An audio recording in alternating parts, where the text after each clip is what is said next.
Okay, so I got some interesting comments on the whole Model S range video. I mean, this is my experience. If you're telling me that you can get 405 miles out of a Tesla Model S dual motor, more power to you. But like I said, I'm traveling 125 miles each way, air conditioner blasting, 70 miles an hour, which is 5 miles over the limit.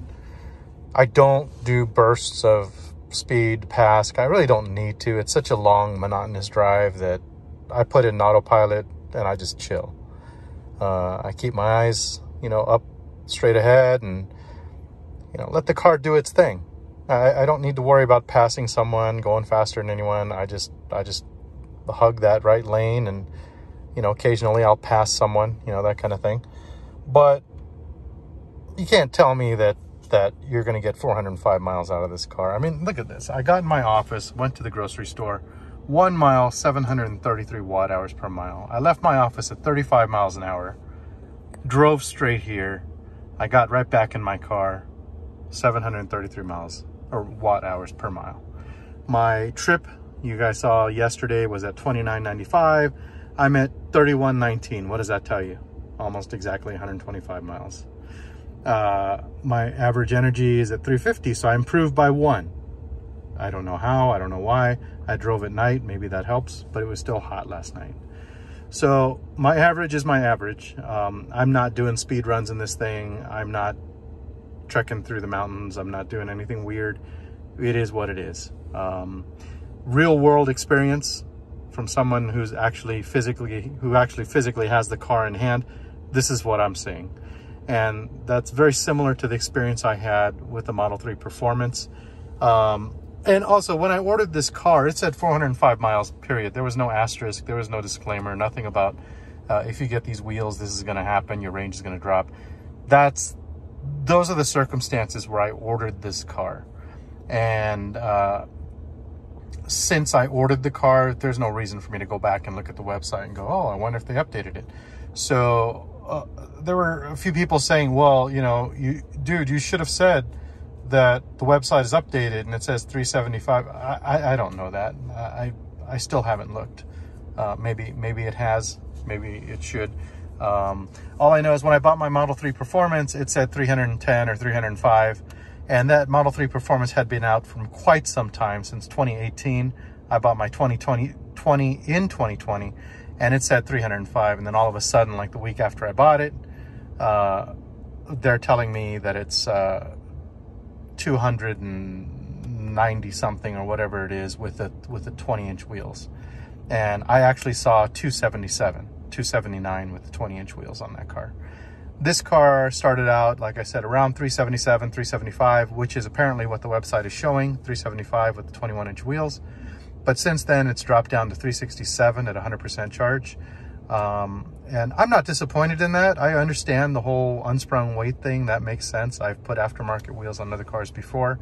I've never checked gas mileage, but, I get it. Unsprung weight. So that being said, this is my experience. You could choose to take that information for what it's worth. Your mileage may vary, literally. But there are some comments about, EPA range numbers or EPA gas mileage numbers are never accurate. Oh, shit. Hold on a second. I just realized my air conditioner is not. Oh, no, it's gone. So I had to turn it down so it's a little quieter. But EPA mileage numbers are never accurate. But I beg to differ. On ICE cars, I have been pleasantly surprised by EPA numbers. Usually it's about, 1 or 2 miles off, but not drastically off. On a typical car has like a 16 to a 22 gallon tank, 25 gallon tank. My Raptor has a 38 gallon tank. I don't know what the EPA gas mileage is on that thing, and it really doesn't matter. I'm getting 13 and a half. It could be 15 for all I know, and it's not going to make a difference for the most part. That truck gets like 500 miles of range, or 500 miles on a tank, because it has such a massive tank. But other cars, like I had a 2018 Cadillac Escalade, that car, I don't know what the EPA was on it. but I was getting 19 and a half on that thing. I think that was EPA. And so I've rarely been disappointed by EPA numbers. It's always been pretty darn close, especially on my 125 mile long distance, 70 mile an hour cruise control regulated drives. They've been pretty darn accurate. So like I said, my Volt was rated for 43 on EV mode, and it got 43. My other cars, even my Shelby GT350, I had a 2018 Shelby GT350. That thing, I think, got, if I remember correctly,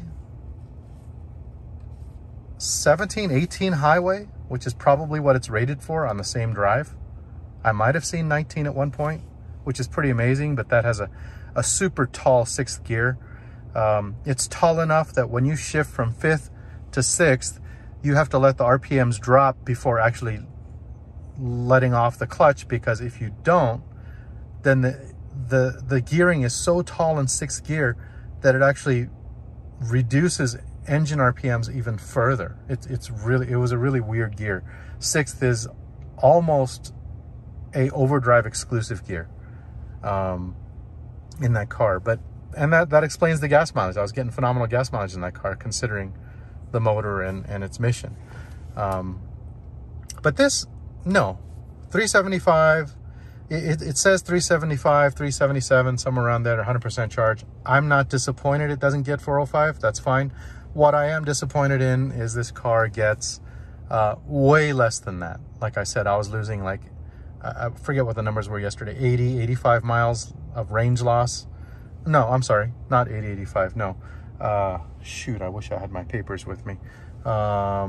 It was, I think I used 180 miles of range on a 125 mile drive. If I'm not mistaken, don't quote me on that, it was something like that. Something like that. Anyways, it's a significant amount of range loss.